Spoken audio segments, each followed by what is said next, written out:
This is the terrifying true story of a boy who had his voice taken from him when he was just 10 years old. When Sultan Ahmed III of the Ottoman Empire came to power, he ruled like a god over his people. His palace, Topkapi, was a treasure trove of unimaginable wealth and a symbol of his dominance. But behind its glistening walls, sinister secrets lurked, secrets so dark they would make even the bravest soul tremble.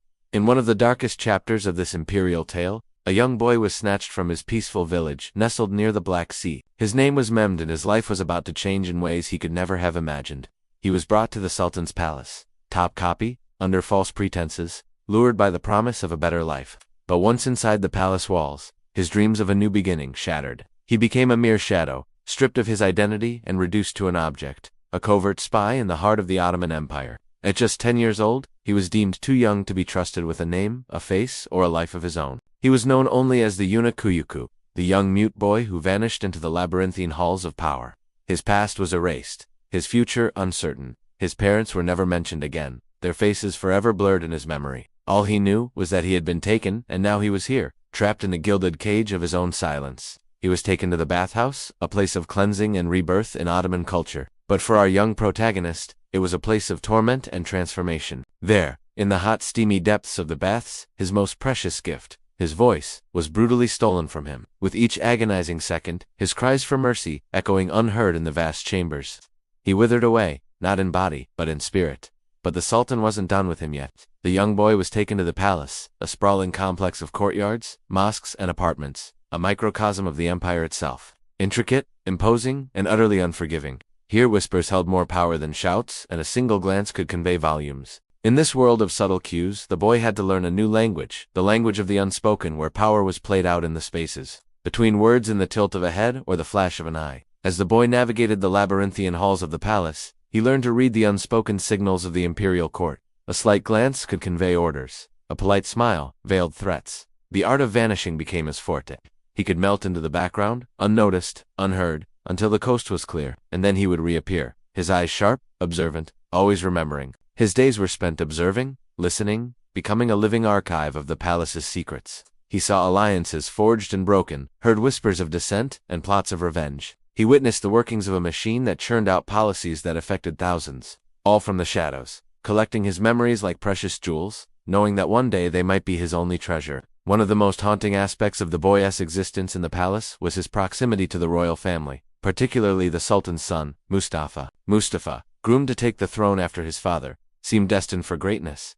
Yet destiny had a cruel twist in store. As the boy watched, Mustafa ascended the throne as Sultan Mustafa, the fourth, only to meet a mysterious demise, poisoned, some said, by his own mother Safi, a master manipulator, who had her eyes set on the throne for her own son. The boy bore witness to this grim turn of events. Another notch in the belt of palace intrigue, another secret tucked away in his silent archive. Years turned into decades, and the boy grew into a man. Yet he remained an enigma at Topkapi Palace. His origins unknown, his identity concealed, his voice silenced. He existed in a state of suspended animation, neither seen nor heard, yet seeing and hearing it all. He became the Sultan's silent shadow, a ghost haunting the opulent chambers of power, bearing silent witness to the rise and fall of fortunes, the whisperings of conspiracies, and the clink of gold in money chests. His world was one of contrasts, of sumptuous feasts in the royal kitchens, of exotic animals prowling in the menagerie, of courtly dances that masked hidden agendas, and of gardens that bloomed with beauty while harboring buried secrets. He was a contradiction, an invisible man in a world that prized appearances, a muted voice in a cacophony of power.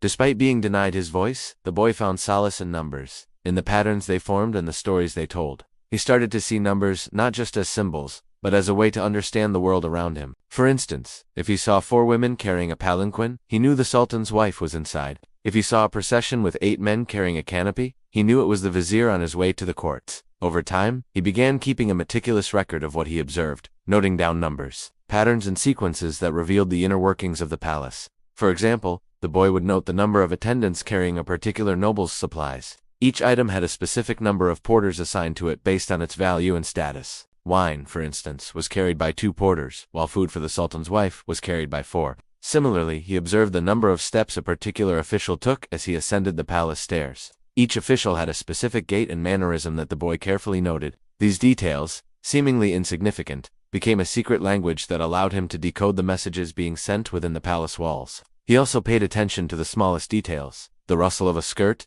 the glint of a sword, the twitch of a mustache. he observed the subtle signs of fatigue on a courtier's face, the tremor in their hands, the slight slump in their shoulders, which could indicate weariness with the Sultan's rule. By paying attention to these minute details, the boy constructed a mental map of the palace and its inhabitants, gaining an understanding of their motivations, loyalties, and fears. This became his secret weapon, allowing him to navigate the treacherous waters of palace intrigue, while remaining hidden in plain sight. As the boy grew older, he became indispensable to the Sultan, not because of any favor he received, but because of what he silently observed and remembered. He served as an unseen watchdog, alerting the Sultan to potential threats, secret meetings, or disloyalty through coded messages passed to him by loyal servants. His silence was golden. However, despite his usefulness, he was still just a eunuch, a slave to the empire. His life was still confined within the palace walls. Years rolled by like waves crashing on the shore, each wave bearing new faces, new hopes, new dreams to the palace. Yet the boy remained unchanged, his life frozen in the amber of silence. In his twilight years, he was relegated to a small house in the palace gardens, a far cry from the riches of the imperial court. Here, his only companions were the flowers that scented the air and the birds that sang their carefree songs. But even in solitude, he remained vigilant, his senses sharpened by years of training, his eyes missing nothing. And when the end finally came, it came swiftly, as sudden and unexpected as a winter storm.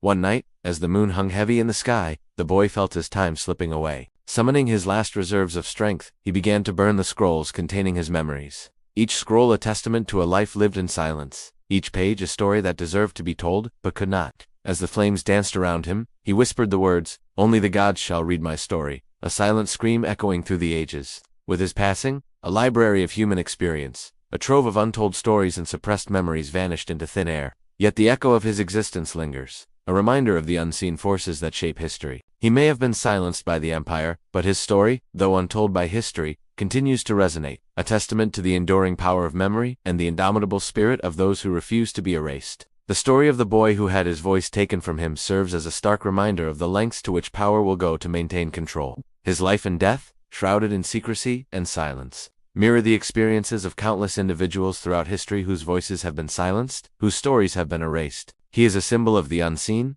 the forgotten, and the unheard, a silent testament to the brutality of power and the resilience of the human spirit. So remember his story, let it echo through the corridors of your memory, for in remembering, we honor the boy who dared to observe, to listen, and to remember. Despite the odds stacked against him, his story is a beacon in the darkness, reminding us that even in the face of overwhelming silence, the human spirit perseveres. And that's all for today. Thank you so much for watching, and I hope you enjoyed this video. Please don't forget to leave a thumbs up below and subscribe to the channel. We'll see you next time.